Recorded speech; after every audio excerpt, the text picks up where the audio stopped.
Doctor Rajshekhar Gupta. I am a urologist और मैं as chief of urology कार्यरत हूँ क्रेस्ट हॉस्पिटल कानपुर मुरादाबाद।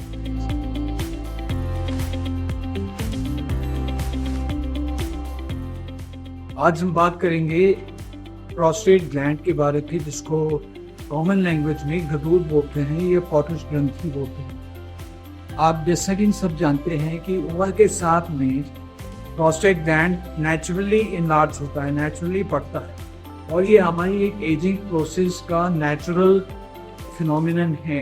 जैसे जैसे हम उम्र बढ़ेगी तो प्रोस्टेट ग्लैंड भी हमारे उम्र के साथ में बढ़ता है।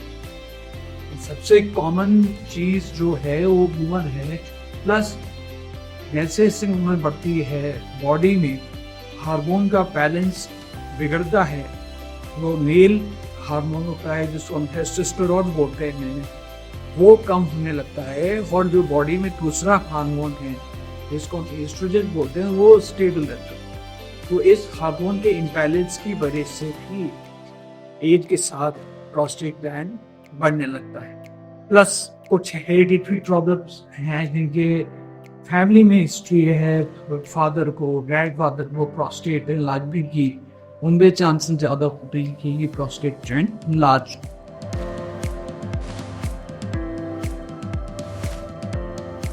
प्रोस्टेट जो एनलार्जमेंट होता है उसके सिम्टम्स स्लो होते हैं क्योंकि वो धीरे धीरे बढ़ता है, और जो सिम्टम होते हैं वो मेनली पेशाब को अधिक करते हैं। पेशाब की धार कम होगी, या पेशाब बार बार जाना पड़ेगा, या रातों ज़्यादा बार पेशाब के लिए उठना पड़ेगा।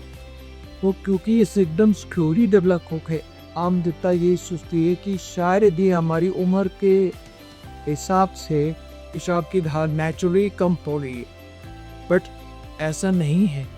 नहीं को प्रोस्टेट के सिम्टम्स नहीं होती है, उनकी उम्र में भी पेशाब की धार ठीक रहती है और उनको कोई रुकावट महसूस नहीं होगी। तो एक ये नेचुरल प्रोसेस सोच करके पुरुष को डॉक्टर की सलाह नहीं लेते, पर ऐसा करना ठीक नहीं है।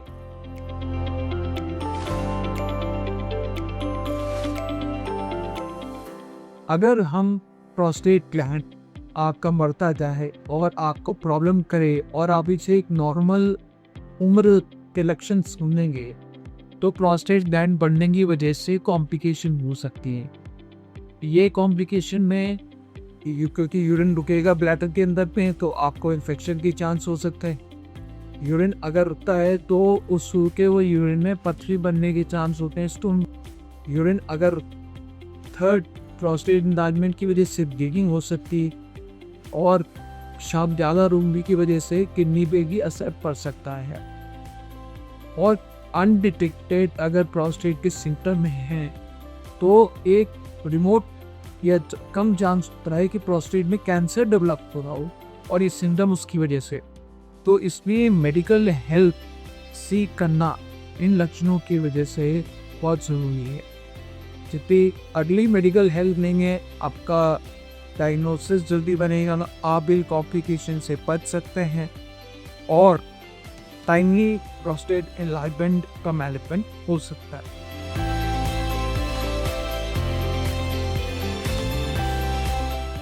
अगर आपको प्रोस्टेट संबंधित ये लक्षण जो मैंने आपको पूर्व में बताए हैं, अगर ये आपको महसूस होने लगे तो आपको अपने डॉक्टर से सलाह लेनी चाहिए। कुछ टेस्ट कराएंगे डॉक्टर और आपके लिए डायग्नोसिस बनाएंगे कि आपका जो प्रोस्टेट का एनलार्जमेंट है वो आपको कितना परेशान करेगा और आपके लिए क्या ट्रीटमेंट बेस्ट सूट करेगा। आपके लिए क्या ट्रीटमेंट इसका बहुत इजी है, क्योंकि बहुत ही इफ़ेक्टिव दवाइयाँ प्रोस्टेट के लिए भी आती हैं, जिनमें कि मेडिकल थेरेपी है। मैं डिटेल में नहीं जाऊँगा क्योंकि वो थोड़ा टेक्निकल हो जाएगा।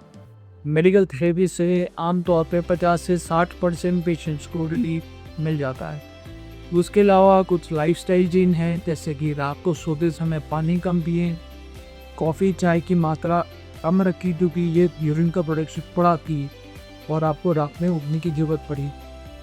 इसके अलावा कुछ मिनिमली इन्वेजिव सर्जरीज हैं, अगर दवाइयाँ कारगर नहीं होती है तो सर्जरी होती है जो कि दुबी वजह से होती है और जिसमें कोई चीरा नहीं आता।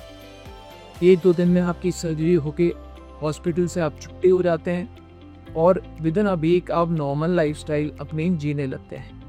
तो मेरी आप सबको सलाह है, अगर आपको यूरिन संबंधित कोई भी परेशानी महसूस होती है तो आप अपने डॉक्टर से ज़रूर सलाह करें।